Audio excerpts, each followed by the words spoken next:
Ditemi voi. Bene, buongiorno e benvenuto a tutti i presenti e a quanti ci stanno anche seguendo da remoto. La lunga storia della Serenissima è punteggiata in modo evidente dalle tracce del vino, sin dalle sue origini, dalla nascita allo sviluppo del commercio veneziano nell'Adriatico e nel Mediterraneo, alla coltivazione delle varietà viticole in alcune parti della laguna, fino alla scoperta della forte vocazione vitivinicola dell'entroterra. La Serenissima dimostrò una lungimiranza che potrebbe essere assunta tranquillamente a modello dell'oggi. Coltivazioni, analisi della vocazione naturale del territorio, commerci e luoghi e contesti di diffusione e vendita. La Serenissima seppe sviluppare un modello ante litteram di quello che oggi definiremo marketing territoriale, gettando le basi perfino per il turismo enogastronomico. Nei suoi ricordi di viaggio in Italia nel 1786 e 87, Goethe descrive bene il percorso tra Verona e Vicenza con queste parole. La strada che da Verona porta a questa città è molto amena. Si cammina verso i monti in direzione del settentrionale e levante lungo i contrafforti di quelli che si hanno costantemente a sinistra, formati di sabbie, di terre calcaree, di argillose. Su quelle colline sorgono villaggi, case e castelli e a destra si stende ampia e vasta la pianura. La strada bella e ampia è stupendamente mantenuta, corre attraverso fertili terreni nei quali in mezzo a filari di piante corrono e ricadono i festoni dei tralci delle viti, i quali in questi giorni piegano sotto il peso di grappoli ormai maturi. Goethe, come un influencer di altri tempi, insomma, esattamente come i moderni imprenditori vinicoli, hanno ben presente la necessità di affiancare alla produzione anche un messaggio che veicoli l'ambiente, la storia, la specificità del territorio. Il vino oggi non è più soltanto un piacere gastronomico, ma anche un potentissimo e molto redditizio strumento di promozione turistica. Un'indagine frutto di un protocollo d'intesa fra Ismea e AITE, l'Associazione Italiana del Turismo, presentata appunto durante lo scorso Vinitaly, ha diffuso una serie di dati interessanti. Il turismo del vino coinvolge 13,4 milioni di enotturisti italiani, 64,5% di viaggiatori, rappresentando un'attrazione anche per gli stranieri, americani e europei in particolare. Wine Monitor, l'osservatorio di nomisma dedicato al mercato del vino, ha stimato che negli ultimi 10 anni le cantine turistiche hanno raddoppiato e in certi casi triplicato l'offerta di esperienze. La tipologia di cantina turistica più diffusa è quella di piccole dimensioni e a conduzione familiare, il 39%, a seguire le cantine con rilevanza storica e architettonica, il 14%, e le imprese con marchio famoso e storico, 12%. Ed è proprio in queste ultime due categorie che spicca il Veneto con percentuali più alte, a dimostrazione di una tradizione radicata e secolare. Le ville palladiane, i poderi fatti costruire dall'aristocrazia veneta appunto nel periodo della Serenissima, rappresentano, accostando la dimensione agricola a quella architettonica e a quella culturale, i prodromi di quello che oggi, secoli dopo, è diventata la prospettiva strategica più efficace per comunicare il vino. Politicamente il Dogado, da cui prende il nome la realtà vitivinicola oggi presentata, comprendeva una sottile fascia costiera coincidente con l'antico Ducato di Venezia, ovvero le lagune poste tra le foci del Po e dell'Isonzo. Vi faceva parte anche il territorio di Cologna, attualmente provincia di Verona, che fu dichiarata parte del Dogado nel 1406, un'area estesa che racconta non solo della potenza della Serenissima, ma che può servire anche come base di una strategia da applicare oggi. Solo con una visione d'insieme, solo con uno sguardo regionale, il Veneto del vino può continuare ad essere leader a livello nazionale e rafforzarsi in un contesto globale. Quindi veramente siamo nel solco di quello che negli ultimi anni è diventato un potentissimo motore di comunicazione, di marketing e anche di soddisfazione economica da parte degli imprenditori nel settore vitivinicolo. Ringrazio il collega Dolfin che ha voluto fortemente questa giornata oggi e lascio a lui la conduzione della giornata. Marco, prego. Tanto buongiorno a tutti e benvenuti a tutti i presenti e a tutte le persone che sono ovviamente collegate da casa a questa conferenza stampa presso appunto la sala del Consiglio regionale dedicata appunto alle conferenze. E ringrazio ovviamente tutta la struttura regionale, il Presidente Roberto Ciambetti, l'ufficio stampa, tutti i collaboratori, insomma tutti coloro che hanno lavorato, stanno lavorando per la migliore uscita di questa conferenza stampa. Ringrazio ovviamente l'amico e soprattutto collaboratore dottor Furlan. Ed è con molto piacere, veramente un onore presentare questa azienda, come detto e sottolineato dal Presidente Ciambetti, che è un vero fiore all'occhiello del nostro territorio. Terre del Dogado, un'azienda che è nata dalla passione ovviamente portata avanti dalla famiglia, dal padre, insomma, sul tema della vinicoltura, ma ovviamente poi interpretata a miglior modo dai fratelli Sabadì, Marco e Silvia. Ma Terre del Dogado non è semplicemente un'azienda vinicola, ma è un vero custode, diciamo così, delle tradizioni profonde e radicate del territorio. La storia della venezianità e del nostro Veneto. Il nome stesso va a evocare, come diceva appunto il Presidente, il legame indissolubile con la Serenissima Repubblica di Venezia, e dunque porta con sé quell'eredità culturale importante che richiama quel passato glorioso, un'epoca in cui Venezia e il territorio del Veneto erano al centro dei commerci, della storia, della cultura, insomma dell'innovazione, e dove la stessa viticoltura ne era una delle risorse fondamentali, portanti. E dunque da questo legame con la storia, partendo dal passato, diventa fonte di ispirazione per la famiglia Sabadì, per il presente e ovviamente improntata per il futuro. È un momento storico anche in cui viviamo, dove sempre più si valorizzano le eccellenze, il famoso Made in Italy. Risulta sempre più fondamentale riuscire a esportare aziende importanti, e di cui Terre del Dogado rappresenta non solo il territorio, come dicevo, ma un esempio virtuoso a 360 gradi. Contribuisce non solo all'aspetto aziendale, la crescita del territorio locale e quant'altro, ma permette di portare quella che voglio sottolineare ancora una volta, venezianità, che un po' si sembra quasi persa nel tempo, ma in realtà dobbiamo tenere sempre più viva, e voi lo state interpretando al meglio. E dunque riuscite a portare ad interpretare come dei veri ambasciatori nei territori, nel mondo, che portano la storia, la cultura abbinata appunto ai prodotti delle vostre realtà aziendali. E dunque vedendo questa vostra passione interpretata in tante realtà, vi ringrazio di aver accettato la possibilità di essere qui oggi, perché credo che sia veramente un momento importante di dare lustro a quello che fate, ma soprattutto a quello che poi dopo riuscite a mettere in rete, e questa ne è la dimostrazione, tutti i collaboratori, tutti coloro che portano avanti quei valori della nostra Venezia, della nostra realtà del passato, ma sicuramente viva ancora e continuerà ad essere viva. Dunque ringrazio la famiglia Sabadì e ringrazio tutti coloro che oggi sono qui proprio per sottolineare questo momento importante. Grazie, e ovviamente chi di voi ha possibile.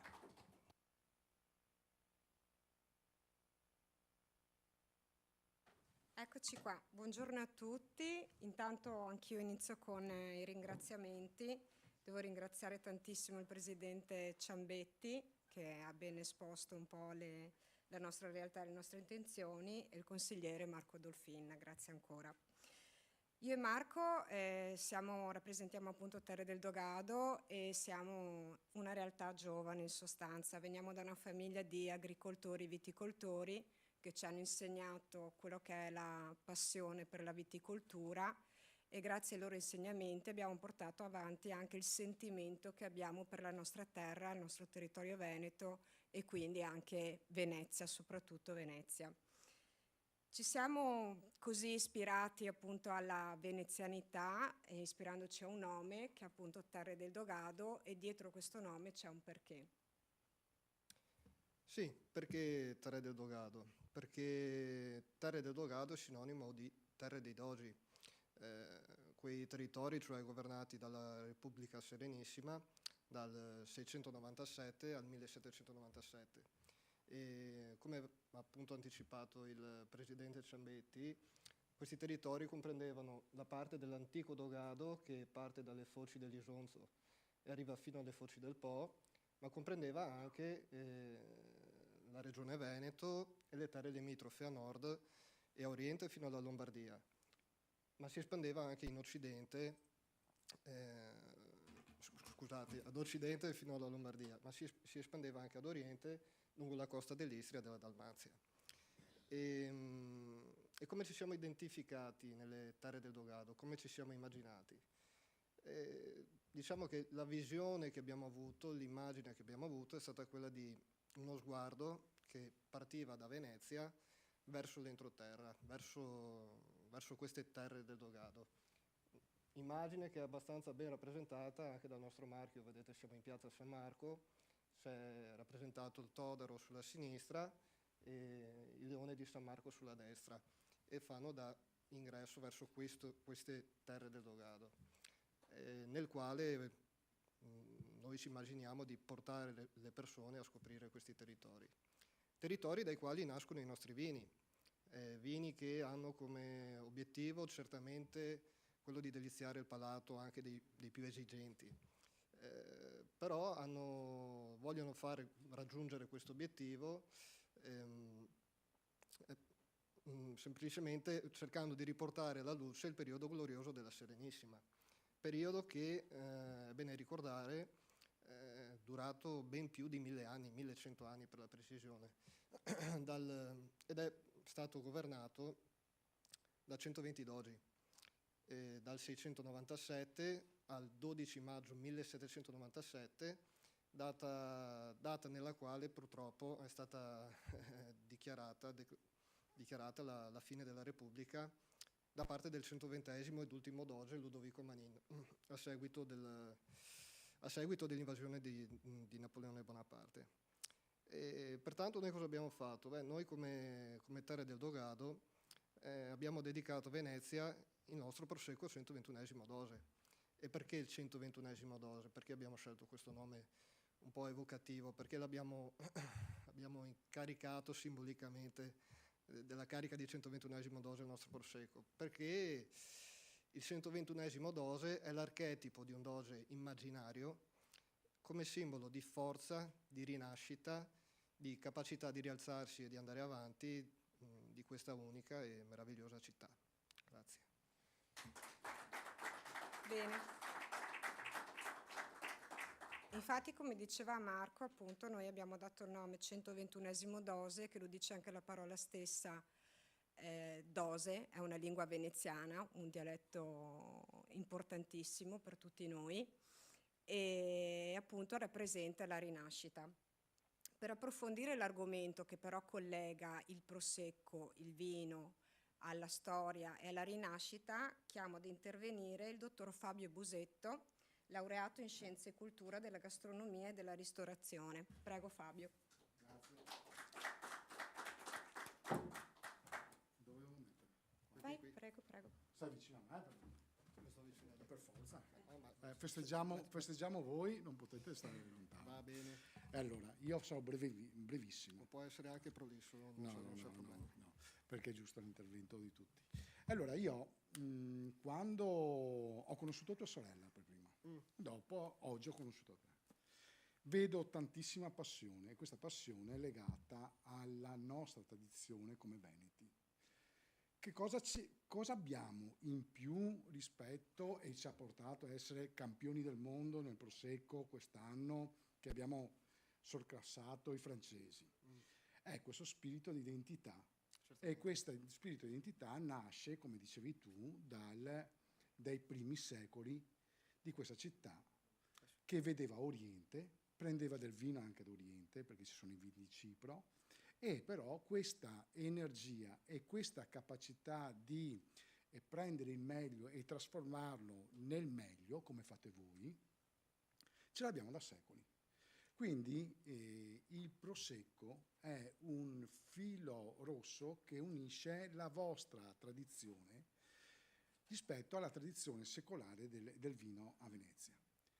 Vino che ci ha portato un sacco di documenti, perché Venezia è sempre stato, il vino è sempre stato più dell'acqua, l'emblema di questa città.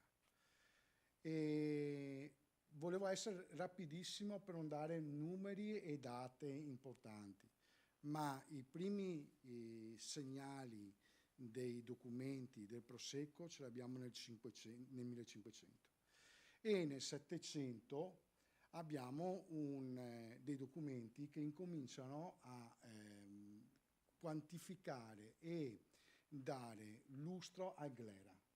La fermentazione arriva con la scuola di Conegliano. Questa scuola di Conegliano che voi avete preso e avete dato identità a questo Prosecco. Sono qua per darvi solamente, darvi il mio buona fortuna, il mio bocca al lupo a questa manifestazione. Non voglio essere prolisso e vi auguro con tutto il cuore di essere vincenti nel mondo dell'hospitality, che non è solo a Venezia, ma come hai detto tu, è verso il mondo. Grazie Fabio.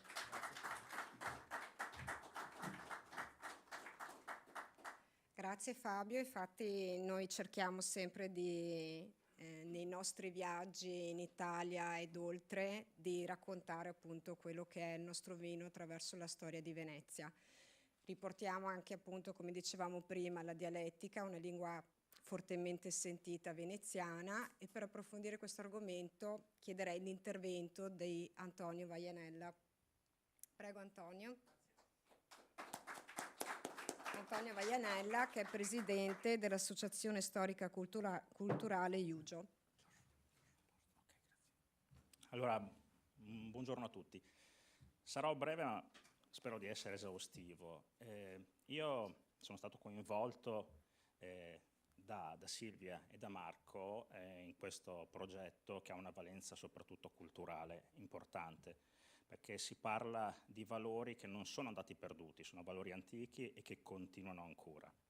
E oggi parlerei del fatto che il Veneto è una lingua, a tutti gli effetti, è una lingua romanza o neolatina, è una lingua che nasce dall'incontro tra il latino dell'impero romano e come si dice, gli idiomi veneti, paleoveneti ed euganei. Da questo incontro e da questa, diciamo, fusione è nato molto tempo fa l'archetipo della lingua veneta. Preferisco chiamarla lingua e non dialetto, insomma, perché ha le sue regole grammaticali, la sua importanza e la sua storia. Parlando poi del progetto del 121esimo dose, io vorrei puntualizzare che la bottiglia che prima avete visto ha una triplice valenza comunicativa. Noi abbiamo 3 livelli di comunicazione in questa bottiglia. Il primo ovviamente è il valore conviviale, la comunicazione passa anche attraverso un buon bicchiere, insomma, di Prosecco, è alla base anche delle relazioni umane. Poi abbiamo anche la simbologia, il linguaggio e il messaggio simbolico che avviene sia attraverso la parola stessa, dose, che deriva dal dux romano, che era il comandante delle province sotto l'impero, ma anche dal grosso veneziano, la moneta che avete anche fatto riconiare, insomma, che ha un valore molto importante, perché era la moneta che ha salvato, grazie a Enrico Dandolo, ha salvato Venezia dalla svalutazione monetaria. Quindi questa moneta in argento aveva un valore che ha fatto ripartire l'economia veneziana e il valore, insomma, non solo simbolico, perché sapete, sulle 2 facce della moneta noi abbiamo il Cristo pantocratico di origine bizantina e poi dall'altra abbiamo il doge, non solo Dandolo ma anche i successori, insomma, che hanno usato il grosso insieme a San Marco. Quindi ha un valore economico, simbolico, che fa vedere quanto fosse potente Venezia per il millennio insomma, che ha solcato i mari con le bandiere del leone. E per ultimo abbiamo, e spero di essere nei tempi, giusto? Sì, ci sono, vero? Sì, stiamo controllando. Abbiamo il 121esimo, che è un numero che ha un suo valore ideale. E dico questo perché sappiamo tutti, i dogi sono stati 120, l'ultimo è stato Manin, che ha dovuto abdicare, insomma, a causa delle forze di Napoleone. E quindi il 121esimo dose non c'è mai stato storicamente, ma la cosa bella che trasmettono Silvia e Marco con il loro prodotto è che idealmente l'epoca dei dogi può essere finita, diciamo, materialmente, fisicamente, ma a livello simbolico, a livello, permettetemi, anche spirituale, nel senso di trasmissione dello spirito veneto, continua anche attraverso questo. Io sono stato nei tempi? Sì, grazie. Grazie. Ecco, a proposito di tempi vorrei proprio dire una cosa, far capire come parlando di Terre del Dogado, dei vini, siamo entrati in un quarto d'ora circa nella storia e quante cose abbiamo detto. Questo è proprio il nostro intento, attraverso i nostri prodotti entrare in connessione con quello che è la piacevolezza, il racconto della viticoltura e del vino, ma entrare in connessione proprio con Venezia. E questa è una cosa che vogliamo trasmettere alle persone e al pubblico, e per questo abbiamo anche avuto un progetto. Abbiamo un progetto in mente che vuole identificare la resilienza di Venezia, e questo progetto è previsto per la data del 13 di maggio. Perché per il 13 di maggio? Perché appunto tra l'11 e il 12 maggio è decaduta la Serenissima, e per noi il 13 maggio è un giorno, tra virgolette, di rivincita, di rinascita e di resilienza per Venezia e i veneziani. Quindi, ecco qui abbiamo la slide. Il nostro progetto è proprio la celebrazione della forza interiore e della capacità di rinnovarsi. Questo perché? Perché attraverso il 121esimo dose vogliamo rappresentare tutte le persone che giorno per giorno affrontano le difficoltà e vanno sempre avanti nonostante appunto tutti i momenti difficili che ci si può ritrovare ad affrontare. Quindi vogliamo con il nostro vino, con i nostri calici, fare un brindisi a Venezia e alla vittoria che giorno per giorno riusciamo a conquistare. Grazie.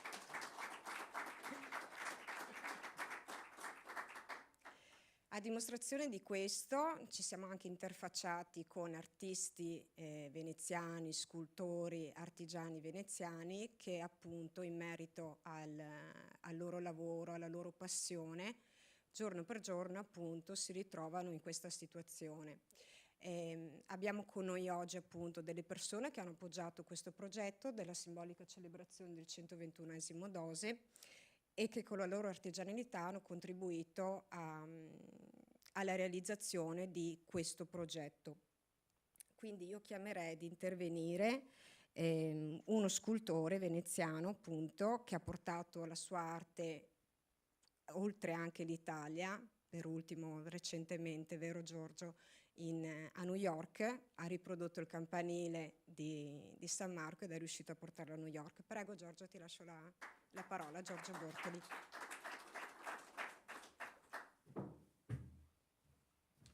Buongiorno a tutti, grazie Silvia. Effettivamente sto lavorando a New York, comunque le terre del Dogado. Le terre del Dogado c'è molto da dire. Oltre a fare i leoni, a scolpirli, sono anche un collezionista. Sono qua per farvi vedere una cosa che ho trovato, che proviene proprio dalle terre del Dogado. Permettetemi un attimo.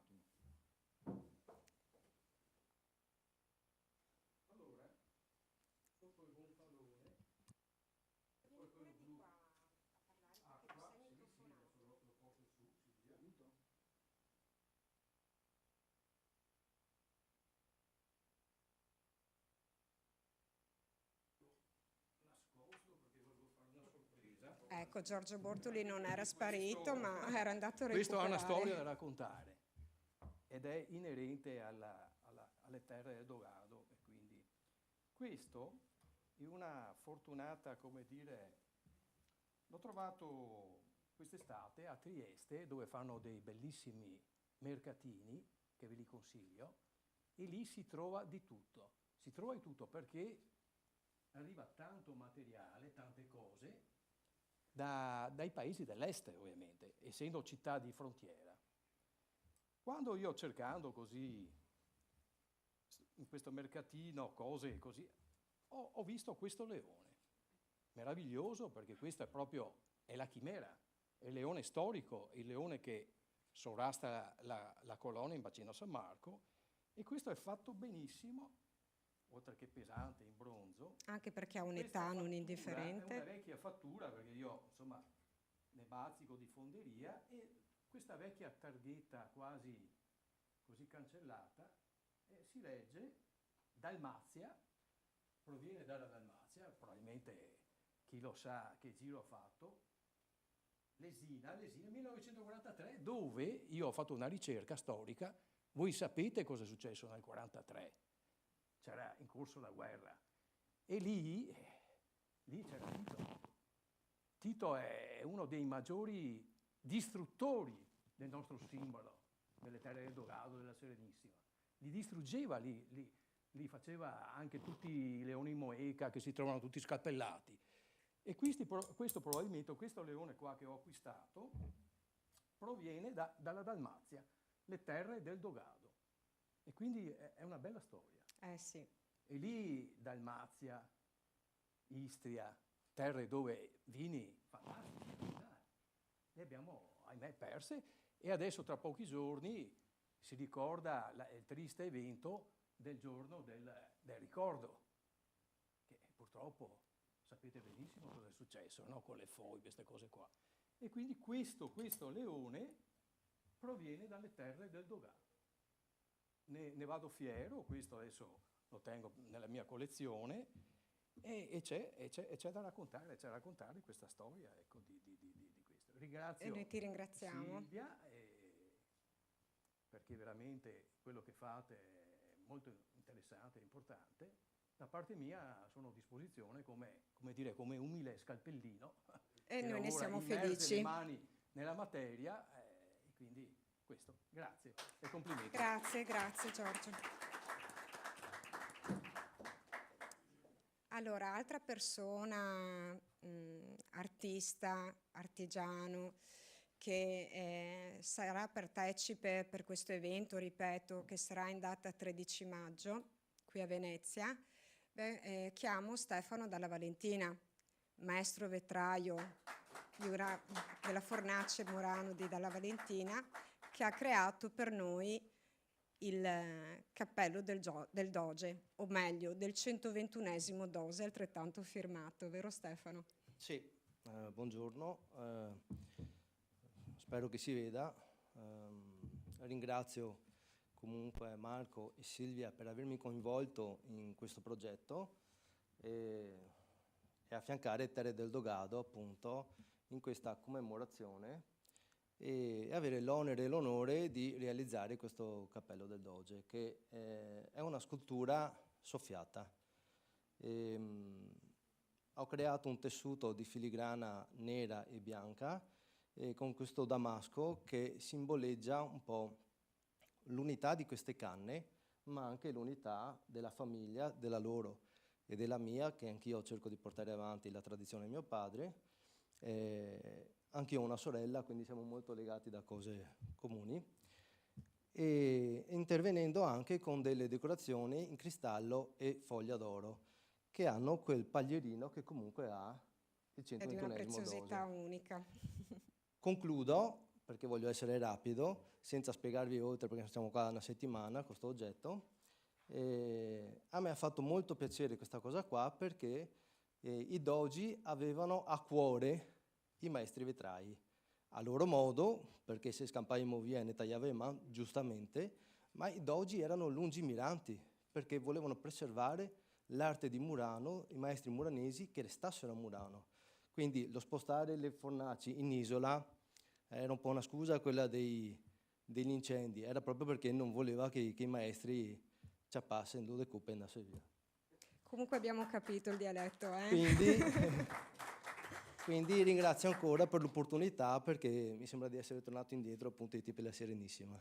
Grazie ancora. È proprio questo il nostro intento, far rivivere quello che era il periodo storico vittorioso di Venezia nei giorni di oggi. Continuiamo con la partecipazione di altri artisti artigiani, non per ultimo, non meno importante. Vi presento adesso un'importante figura che rappresenta la preziosa artigianalità di Venezia. È un professionista ed è il titolare di un'impresa artigiana che dal 1980 produce costumi e abiti storici, con occhio di riguardo per la storia del costume veneziano, ed è attivo sulla scena internazionale del cinema, teatro e spettacolo di opera. Possiede un repertorio di oltre 15.000 costumi cineteatrali, realizzati con tessuti e lavorazioni di pregio per importanti produzioni cinematografiche e lirico-teatrali di tutto il mondo, che dalla Fenice è arrivato alla Scala ed oltre confine, arrivando anche all'Opera di Chicago e Washington, Tokyo, Bilbao, e a seguire vi spiegherà lui. Quindi sono onorata di presentarvi Stefano Nicolau,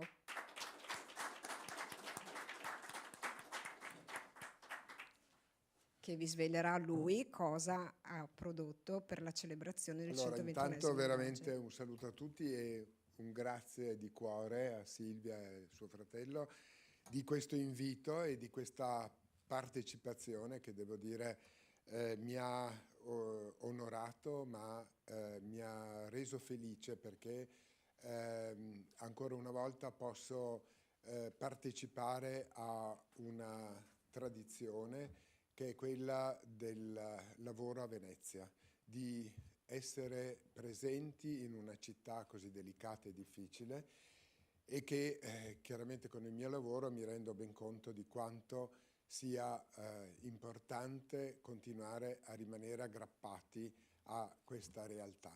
Perché io, avendo, come diceva Silvia, dall'80 avevo aperto l'atelier dopo l'esperienza con Marco Polo.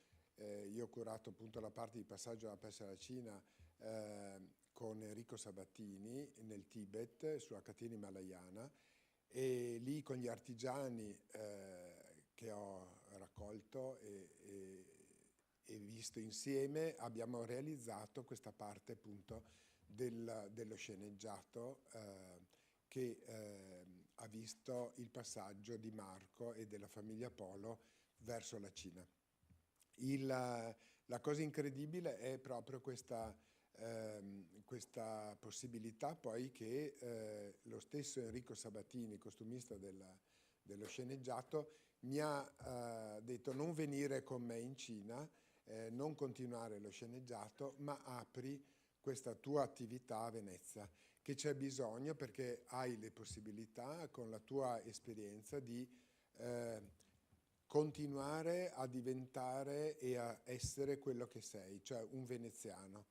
E come Silvia e questa storia del Dogado ci ricorda quanto appunto i veneziani hanno sempre fatto e portato la città nel mondo. E quindi questi non confini della Venezia mi riporta appunto alla realtà quotidiana di realizzare per produzioni internazionali, nazionali, lirica, opere, cioè tutto lo show business, una realtà che nasce dal cuore, certo dall'esperienza, ma soprattutto dal cuore, dalla volontà di creare dei prodotti che si distinguono e che sono delle creature, difatti io li chiamo i miei bambini, perché molte volte mi chiedono, ma che vengono a vedere magari il magazzino, Ma si ricorda tutta questa roba? Cioè, come fa a ricordarsela? Dico, al di là dei barcode, delle cose, è quello che, come sono i miei bambini, come fa uno a dimenticarsi dei propri figli? E questa è effettivamente, non so magari dove li abbiamo sistemati nell'atelier, ma i bambini non si possono dimenticare. E qui io ho portato per l'occasione un prodotto importante che io ho realizzato per il Liverpool di Chicago, è un velluto operato fatto da una tessoria di Rubelli, quindi tessoria della nostra città, e quindi ho riprodotto ho fatto rifare tutti i disegni rinascimentali sul velluto e con le trame oro come si usava nel Cinquecento. E la figura che ho un po' ricreato, ma ne faremo una apposita per questo grande evento del XXI Dose e riprende un po' il doji e si abbina, diciamo, abbastanza bene con la creazione del maestro vetraio che ha pensato il corno dogale e quindi lo completa in toto. Grazie ancora. Grazie, non scendere, un secondo solo, che se riusciamo a fare un attimo una ripresa dell'abito che ha dedicato al 121esimo Dose, e stiamo cercando anche l'attore che si presenterà il 13 di maggio per questo evento. Ma lo troveremo e pescherò nelle mie conoscenze. Questo può essere anche un comunicato di candidatura. Certo, e portiamo una bella figura che possa interpretare il futuro e il futuro di una Venezia, di una produzione come questa delle terre del Dogado, ma che diventi un testimonial importante, perché il bello è proprio questo di questo nuovo numero uno che parte dalla fine purtroppo della dichiarazione di neutralità del doge Ludovico Manin. E qui appunto, come dicevo, c'è questo velluto operato che riprende i disegni del bronzino e ne abbiamo fatti ben 12 e poi perché la difficoltà proprio per i telai è quella di cambiare il colore del velluto, perché sono più di 1800 rocchetti di filo e quindi quello che si poteva pensare di cambiare era proprio il fondo. E in questo caso però ho mantenuto l'oro proprio per mantenere l'immagine nera e oro con l'ermellino bianco, che è il simbolo del potere. Grazie veramente. Grazie di questo mille. invito, è stato un grande piacere per me partecipare. Grazie mille.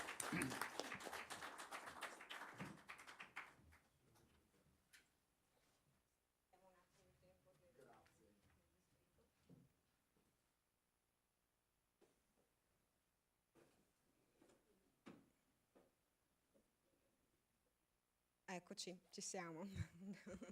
Vieni pure Marco, che siamo in conclusione del tempo che ci è stato dedicato. E noi appunto con la simbolica celebrazione del 121esimo Dose vogliamo anche far capire che ognuno di noi, anche qui in sala ora, è 121esimo Dose, perché ognuno di noi si trova giorno per giorno ad affrontare delle difficoltà, delle vicissitudini da superare e ci sentiamo tutti quanti ogni giorno vincitori. Quindi il 121esimo Dose simboleggia proprio questo. Concluderei con l'ultima slide e vi dedichiamo un pensiero che... Eccola qui. Un sentito ringraziamento per la vostra preziosa presenza in questa giornata in cui l'amore e la passione per Venezia ci ha uniti, rivelando un 121esimo Dose in ognuno di noi. Grazie. Dopo queste ultime parole, insomma, è difficile aggiungere qualcos'altro. Dunque, io vi ringrazio veramente di cuore perché oggi ci avete veramente onorato con tante realtà del nostro territorio, il passato, il presente e ovviamente il futuro, e ci avete anche già diciamo, preannunciato quello che volete fare al 13 di maggio, giusto? Sì, esattamente, Ecco, stiamo dunque, a ancora maggior cercando la ragione location. cercheremo insomma, di essere presenti per dare ancora più valore ancora a questa iniziativa che voi ben interpretate. Dunque ringrazio tutti i partecipanti e grazie ancora della bella giornata e del momento importante che abbiamo vissuto oggi. Grazie, consigliere. Grazie.